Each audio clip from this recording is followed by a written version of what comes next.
আসসালামু আলাইকুম। সবাই কেমন আছেন? আশা করি সবাই অনেক অনেক ভালো আছেন। আজকে আমি তৈরি করে দেখাবো কক্সবাজার স্টাইলে শুকনো বড়ইয়ের বার্মিজ আচার। এভাবে তৈরি করলে কোনো রকম ক্ষতিকর কেমিক্যাল ছাড়া একদম পারফেক্টলি আপনারা এই বার্মিজ আচারটা তৈরি করে বছর জুড়ে সংরক্ষণ করতে পারবেন। আর এত বেশি পারফেক্ট হয় এই আচারটা আপনারা না বানালে বুঝতেই পারবেন না। আশা করছি ভিডিওটা ভালো লাগবে। এখন কথা না বাড়িয়ে দেখে নেই আমি কিভাবে এই শুকনো বড়ইয়ের বার্মিজ আচারটা তৈরি করলাম। এই আচারটা তৈরি করার জন্য প্রথমে আমি এখানে 1.5 কেজি পরিমাণ শুকনো বড়ই আগে থেকে খুব ভালোভাবে বুটা ছাড়িয়ে পরিষ্কার করে ধুয়ে নিয়েছি। এখন ফ্রাই প্যানে কিছুটা পরিমাণ পানি দিয়ে সবটুকু বড়ই দিয়ে দিলাম আর কিছুটা পরিমাণ পানি দিয়ে খুব ভালোভাবে সেদ্ধ করে নেব।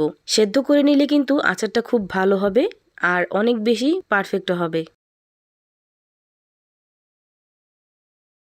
এভাবে আমি প্রায় 10 মিনিট পর্যন্ত সেদ্ধ করে নিছি। এখন এই বড়িগুলো এরকম একটা খাঁচিতে ঝরা দিয়ে রেখে দেব যেন এক্সট্রা পানিটা চলে যায়। এখন আমি এই আচারটা তৈরি করার জন্য কিছু মশলা প্রিপারেশন করে নিব। তার জন্য 10 থেকে 12টা দিয়ে দিলাম শুকনো মরিচ। শুকনো মরিচটাকে কিছুক্ষণ ফ্রাই প্যানে ভেজে নেব। শুকনো মরিচটা যখন ভাজা হয়ে যাবে ওই পর্যায়ে এসে এখানে আমি দিয়ে দিব 5 ফোড়ন। এখানে প্রায় 1/3 কাপের মতো 5 ফোড়ন আছে। এগুলো সব দরকার হবে না, আমি একটু ভেজে রেখে দেব, এই জন্য বেশি করে নিলাম। এখন এই 5 ফোড়নটাকে ততক্ষণ পর্যন্ত ভাজবো যতক্ষণ না খুব সুন্দর একটা ফ্লেভার আসছে। একদম বেশি ভাজা যাবে না, তাহলে কিন্তু তিতা হয়ে যাবে।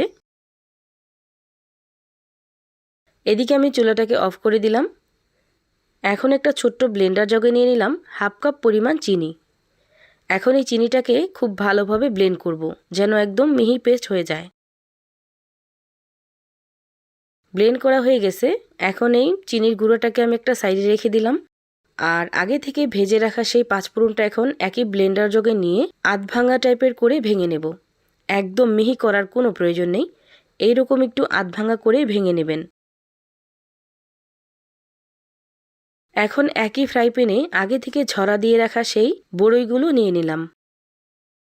দিয়ে দিলাম 1/2 কাপ পরিমাণ চিনি।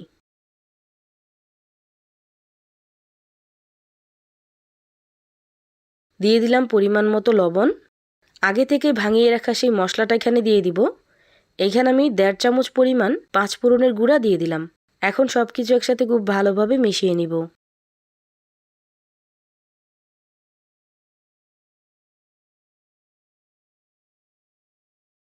কিছুটা সময় এইভাবে মিশিয়ে নেওয়ার পর এখানে আমি 3 থেকে 4 চামচ পরিমাণ পানি দিয়ে দিলাম।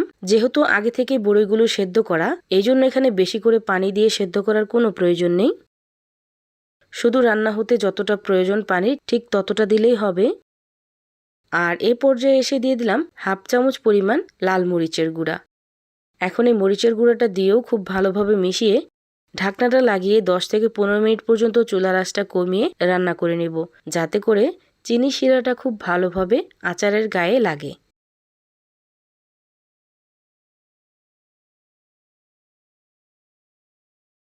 এভাবে আমি 15 মিনিট পর্যন্ত খুব ভালোভাবে রান্না করে নিছি। এখন ঢাকনাটা উঠিয়ে এইভাবে রান্না করব যতক্ষণ না এই শিরাটা একদম পারফেক্টলি শুকিয়ে যাচ্ছে।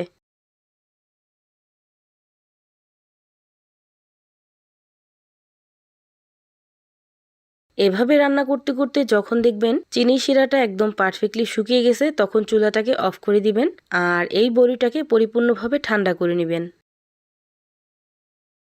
এদিকে আমি আগে থেকে ভাঙিয়ে রাখা সেই গুঁড়ো করা চিনিগুলো নিয়ে নিলাম আর দিয়ে দিলাম 2 চামচ পরিমাণ 5 ফোড়নের গুঁড়া, 1 চামচ দিয়ে দিলাম লাল মরিচের গুঁড়া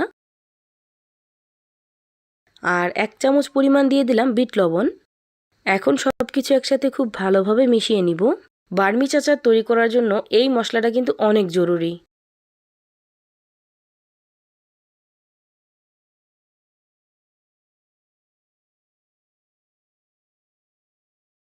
এভাবে সবকিছু একসাথে মিশিয়ে নেওয়া হয়ে গেলে আগে থেকে রেডি করে রাখা সেই বড়িগুলো এখানে দিয়ে ঠিক এইভাবে গড়িয়ে নিব।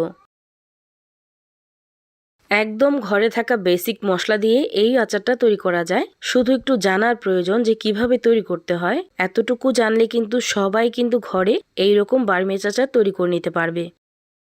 আর এই আচারটা এত বেশি মজাদার আপনারা না বানালে বুঝতেই পারবেন না।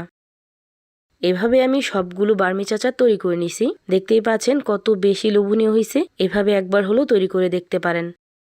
এখন আমি দেখিয়ে দিতেছি এই বড়ইয়ের বার্মিজ আচারগুলো ভিতর থেকে কত বেশি সফট হয়েছে। আশা করছি আজকের এই ভিডিওটা আপনাদের কাছে খুবই ভালো লাগছে। আর ভালো লাগলে লাইক, কমেন্ট অ্যান্ড শেয়ার করতে ভুলবেন না। সবাই ভালো থাকবেন, সুস্থ থাকবেন। আল্লাহ হাফিজ।